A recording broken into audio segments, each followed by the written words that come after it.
तो जय श्री राम, राधे राधे सभी मित्रों को। तो आइए फिर से स्वागत है हमारे चैनल वसुधैव कुटुंबकम में।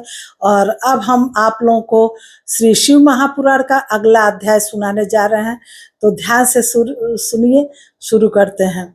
इन सभी वर्णों के मनुष्यों को चाहिए कि वे उषः काल में उठकर पूर्वाभिमुख हो। सबसे पहले देवताओं का, फिर धर्म का, पुनः अर्थ का, तदंतर उसकी प्राप्ति के लिए उठाए जाने वाले क्लेशों का तथा आय और व्यय का चिंतन करें।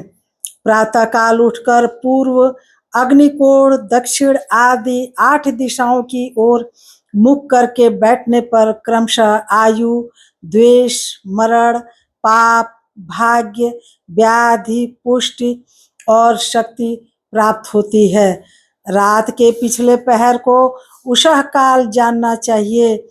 उस अंतिम पहर का जो आधा या मध्य भाग है उसे संधि कहते हैं। उस संधि काल में उठकर द्विज को मल मूत्र आदि का त्याग करना चाहिए।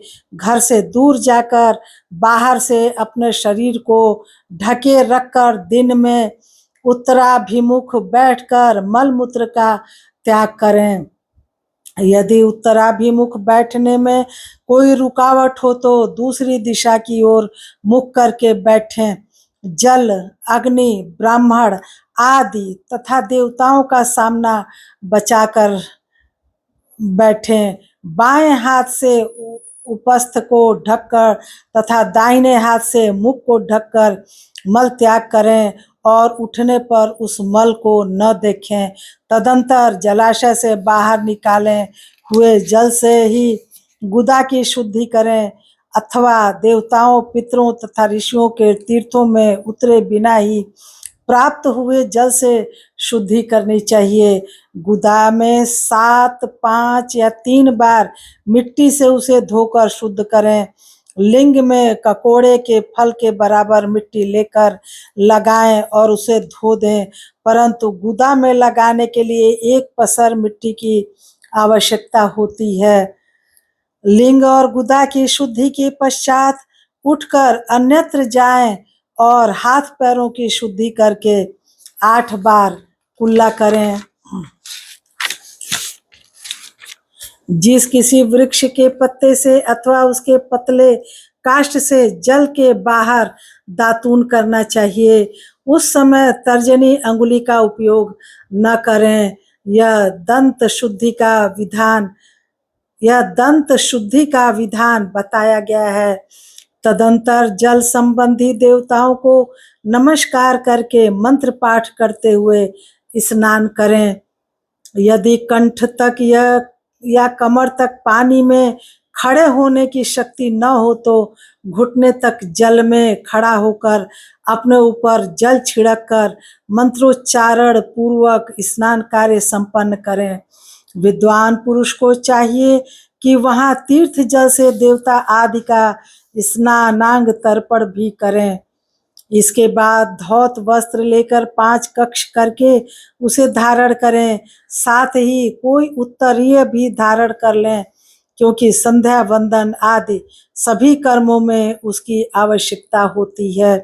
नदी आदि तीर्थों में स्नान करने पर स्नान संबंधी उतरे हुए वस्त्रों को वहां न धोएं। स्नान के पश्चात विद्वान पुरुष उस वस्त्र को बावड़ी में, कुएं के पास अथवा घर आदि में ले जाएं और वहां पत्थर पर, लकड़ी आदि पर, जल में या स्थल में अच्छी तरह धोकर उस वस्त्र को निचोड़ें। हे द्विजो, वस्त्र को निचोड़ने से जो जल गिरता है वह पितरों की तृप्ति के लिए होता है। इसके बाद जाबली उपनिषद में बताए गए अग्निरीति मंत्र से भस्म लेकर उसके द्वारा त्रिपुंड लगाएं। इस विधि का पालन न किया जाए, इसके पूर्व ही यदि जल में भस्म गिर जाए तो कर्ता नरक में जाता है। आपोहिष्ठा इस मंत्र से पाप शांति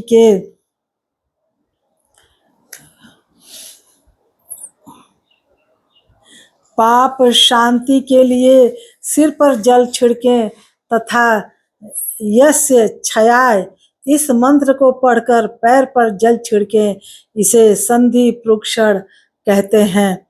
आपोहिष्ठा इत्यादि मंत्र में 3 ऋचाएं हैं और प्रत्येक ऋचा में गायत्री छंद के 3-3 चरण हैं। इनमें से प्रथम ऋचा के 3 चरणों का पाठ करते हुए क्रमशः पैर, मस्तक और हृदय में जल छिड़के। दूसरी ऋचा के 3 चरणों को पढ़कर क्रमशः मस्तक, हृदय और पैर में जल छिड़के तथा तीसरी ऋचा के 3 चरणों का पाठ करते हुए क्रमशः हृदय, पैर और मस्तक का जल से प्रोक्षण करें। इससे विद्वान पुरुष मंत्र स्नान मानते हैं।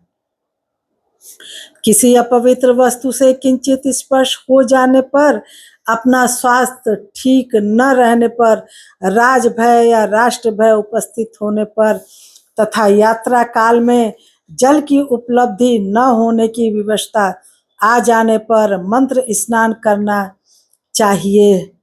प्रातः काल सूर्यश्च मां मनुष्य, इस सूर्यानुवाक से तथा सायंकाल अग्निश्च मां मनुष्य, इस अग्नि संबंधी अनुवाक से जल का आचमन करके पुनः जल से अपने अंगों का प्रोक्षण करें।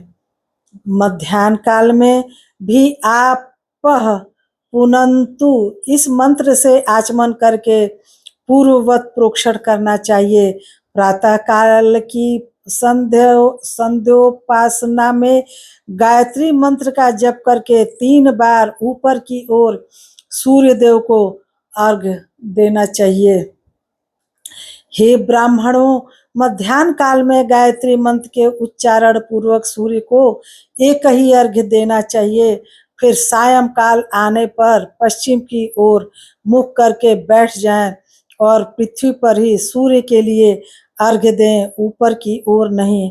प्रातः काल और मध्याह्न काल के समय अंजलि में अर्घ्य जल लेकर अंगुलियों की ओर से सूर्य देव के लिए अर्घ्य दें। अंगुलियों के छिद्र से ढलते हुए सूर्य को देखें तथा उनके लिए आत्म प्रदक्षिणा करके शुद्ध आचमन करें।